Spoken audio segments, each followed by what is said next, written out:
It got me thinking. I was training so many companies, and so many salespeople were asking me, Stephen, what are the good books to get? What are the books? As you can see, here's some books behind me. What are the books that you would recommend for selling? And it got me thinking. And it really got me thinking, because I was starting to look at all the books that I'd had and what I'd recommended in the past, and it was stuff like Brian Tracy and Tom Hopkins, and most young people will not know these guys. Brian Tracy's still around, but it got me looking out some old books and looking at the techniques that were in them that I was recommending. And these techniques are old, and some of them don't work, and some of the stuff I was reading in some of the books was shocking. I'll give you an example. One book that I read said, if they say they've been on holiday to the Maldives, you've been on holiday to the Maldives. If they say they've got an aunt that lives in this town, you've got an aunt that lives in that town. So basically lying. So selling's changed because the consumer nowadays is more savvy. At one click of a button on a phone, or they can open up their laptop, they can find out so much about you and your company and your product. They can find out, they can look at reviews. They can find out potential pricing. They can look at what's on the market and what goes alongside you with your competitors, what their pricing's like. They can get this from one Google search. So, selling's changed. And it got me thinking to all the things that I train out with the guys recently. And here's what you have to do. You have to realize, number one, that the consumer's savvy. So they're not going to be conned.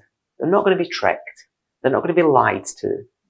And if you can think about the old techniques you used to hear about, ABCs, always be closing, push for the sale, be hardcore closer, go for it. You have to hit so many no's before you get a yes. And all of these techniques, the feel, felt, found, I can name loads of them and loads of closing techniques. But here's the thing I say to people.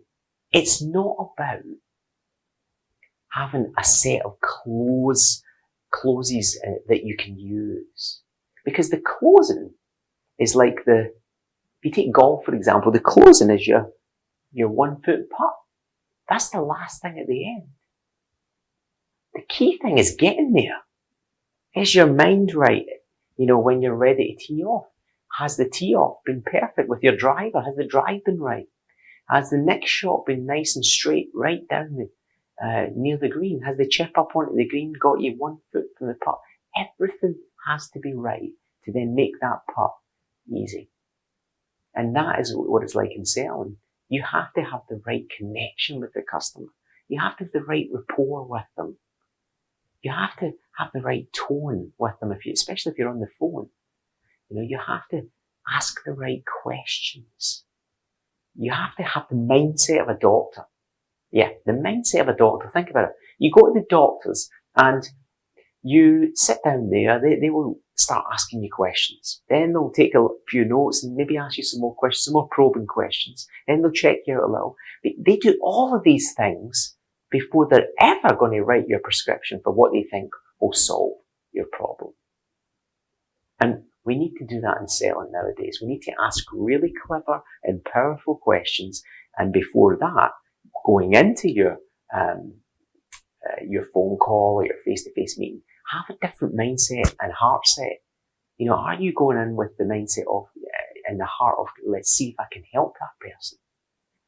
And if your product or service is unraveling through your questioning skills that this is right for them, then it's your God-given right to make sure that you persuade them and influence them to take it because it's the right choice for them. And sometimes in certain industries, it's quite a wise thing to tell them some of the downsides of yours, maybe compared to some others. It's really about making them see the whole circle of how they can trust you.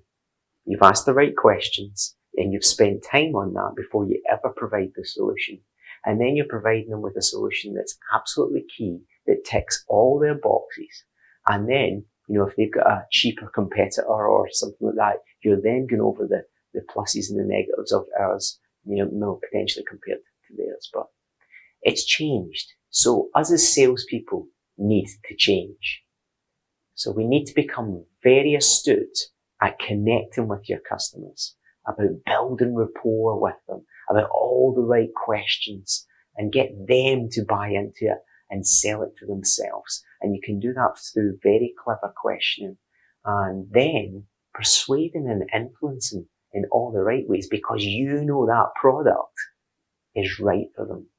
So let's throw away all the old books. I know that some young ones are, I think one of the names that gets thrown about here at the moment is Grant Cardone. You know the guy. What is it? He says something about, give me my money.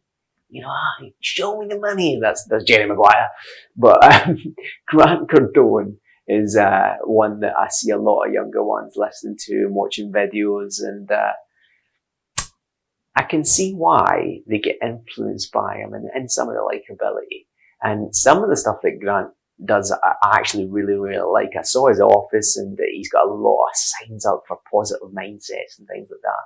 But you've got to, in this day and age, be ready to change as a salesperson. If you want to get to the elite level, if you want to get to the elite sales level, where you become a trusted advisor to people, and you can do that very quickly with your rapport and your connection skills on the phone or face to face, then you're halfway there. That's your drive.